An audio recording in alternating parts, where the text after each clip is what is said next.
55. Welcome to Good Morning Football, presented by Truist. We're live in New York on this Monday. My name's Kay Adams. Hi, Nate Burles and Peter Schrager and Kyle Brandt. All here. We know you're here for highlights, so let's do it. Time for the lead block. It is time for the lead block, and the lead block this morning takes us to Green Bay, Wisconsin. Did you watch the NFC title game? Or were you watching FBI, Dick Wolf's new show on CBS? No, we had Bucks versus Rodgers. The Equalizer with Queen Latifah. Oh, I'm in on that. Latifah is pistol whipping people in the streets. Latifah, don't mess with her. Clarice. Look out, Clarice. Yes, in the young Jodie Foster spinoff. And Leonard Fournette puts the lotion on the basket, and he spins. Precious. Little dog, man. It's freaking me out, right? And that's not the Lord of the Rings Precious. That sounds the Lamb's Precious. And the red zone was precious for the Bucs. They're like, hey, we got your gold zone right here. Packers, 14th had a pick. Sean Murphy Bunting. I feel like we say his name on the show more than Patrick Mahomes and Tom Brady combined. It's a fun name to say. Hyphenated names abound in this game. Bruce Arians not one of them, though. 14-10. 6 seconds left. They're going deep. This is your rare NFL buzzer beater. Scotty Miller for the touchdown and 1 second to spare. If he drops it, if it's deflected, they get no points. It's almost as if the head coach of the Bucs has a mantra about risking it. It's crazy. Risk it for everybody. Third quarter, 21-10. Rodgers, we need it from you. This is going to be 4 straight title games you lose. Aaron Jones, scoop Deion. It's Devin White. I cannot believe they actually got him down.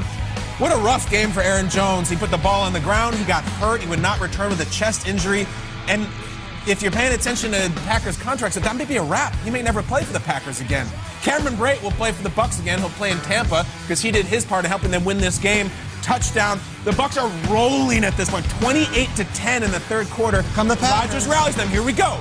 Tunyon, 6. They get the extra point. My voice is breaking after the title game. It's an emotional time for all of us who work in football. 28-17. Brady, he said, I'm just going to start throwing picks. I don't care. Give me the ball. But Adrian Amos is more of the hitman, the enforcer. He makes the pick. Brady threw 3 picks in rapid succession. I'm talking 3. Like we said earlier, guys, if you tell me Brady throws 3 second-half picks, the Bucs will get creamed, right? No. But Rodgers, with his long hair, goes head-to-head with Bakhtiari, who he really needed in this game because the Bucs pass rush was fierce. 28-23. 5-point lead. Brady just chucks it up like he's playing 500 at recess. I love 500. 500's a great game. Physical. When they call out 500, you will throw an elbow. Oh, my God. Oh, my. Like, break my horn to get that thing. That's a fact. Oh, my gosh. And Brady didn't mind. He's like, they're going to keep picking me off. I'm going to keep firing because our defense is picking us up. 31-23. Down 8. Rodgers, Marquez, Valdez, Scott from Central Florida. Marquez Valdez. That was a bold throw. That was the same pass that was intercepted by Murphy Bunting. The one he threw to Lazard earlier. Looks at that skinny post over the middle. 31-23. Third. Rodgers, run it! Now, he talked after the game. He thinks that Devin White was locked in on him. Look right here. You can see 45. Right. It's questionable. And the real question is, would Rodgers have gone and elevated and jumped for the goal line if he knew they were going to kick on the next down? Yeah. We'll talk about that the whole offseason, maybe the rest of our lives, because they kick a field goal, the ball back to Brady, and then we got controversy. We'll take your calls. Phone screener, get ready. Seconds. It's a really late flag. But I mean, then when you see it, I get it. They were letting it play all game long, and that one was a 15-second. We're going to debate that clock. We're going to debate it shortly in this segment. Brady, 3rd and 5. They get the penalty. Rodgers, just give me the ball. I can throw it 90 yards on a Hail Mary. No.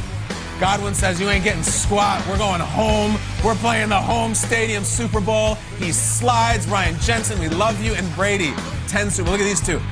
Rodgers kept using the word gutted afterwards. Devastating. How about those two? Yeah, enough about him for a second. How about the Bucs? The Bucs win. Uncle Bruce is going to the Super Bowl. That's pretty cool.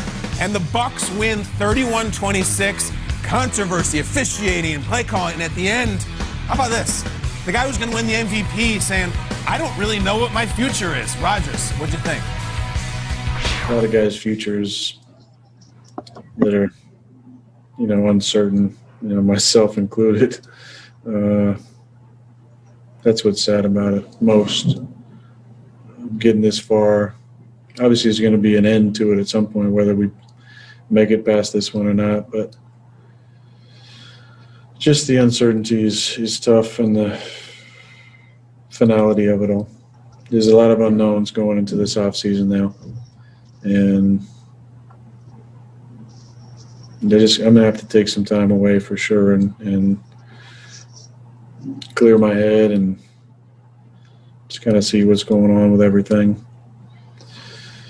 but it's pretty tough right now.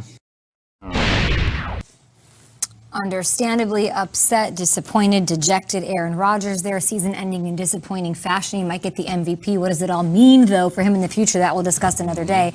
Schrags, when they're down 5, they have a comeback going. We have all these interceptions by Tom Brady. I feel like they started pushing it a little bit too much. They like nickel and dime their way to a comeback and then started pushing it downfield a little. That's what I think went wrong, other than not being able to capitalize on those turnovers by the Bucs. What did you think went wrong for this team? Like I think a lot's going to be made of the LaFleur decision to kick the field goal there. I would also say that Aaron Rodgers had 3 different chances from the 9-yard line. They got 0 yards. Tom Brady threw 3 interceptions. They didn't capitalize on that. LaFleur's defense was playing well, and I guess he relied on that, and we can talk about that for days.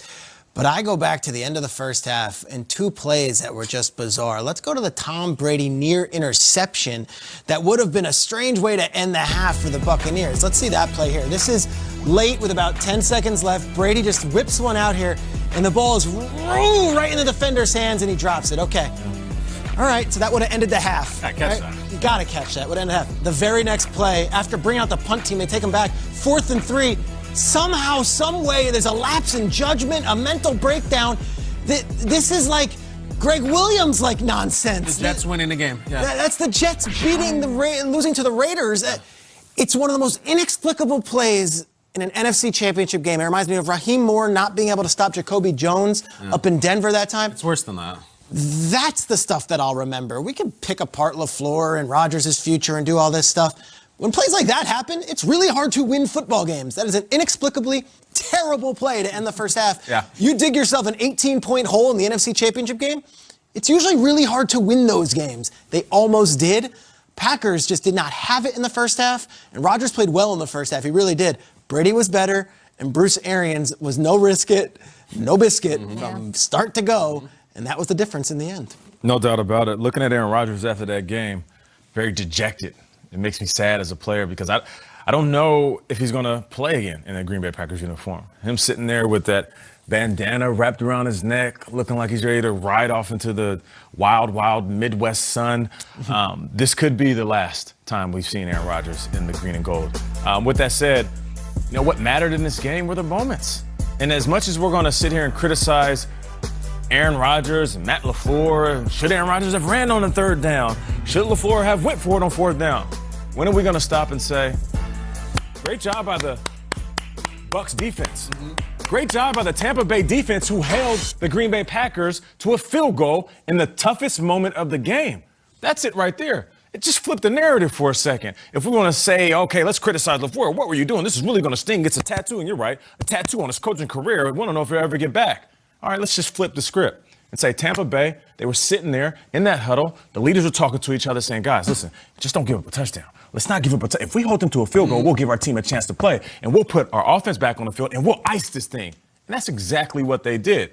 So as much as we'll criticize Green Bay and everybody on that side, I'd rather applaud that defense for doing what they were supposed to do, stopping the team from getting in the end zone. Well, Shaq Barrett was great. JPP was a maniac. Phenomenal. Too many sacks on the Packers. Losing Aaron Jones hurt big time. I think they lost their nerve at the end of the game. But even after the field goal, and after all that, and then the Brady has the ball, there was a really controversial penalty that we showed in the highlight. Let's take a look at it right now. A really late flag. All kinds of angles on this. Rodgers was saying afterwards, it's like, I don't even know if it was catchable.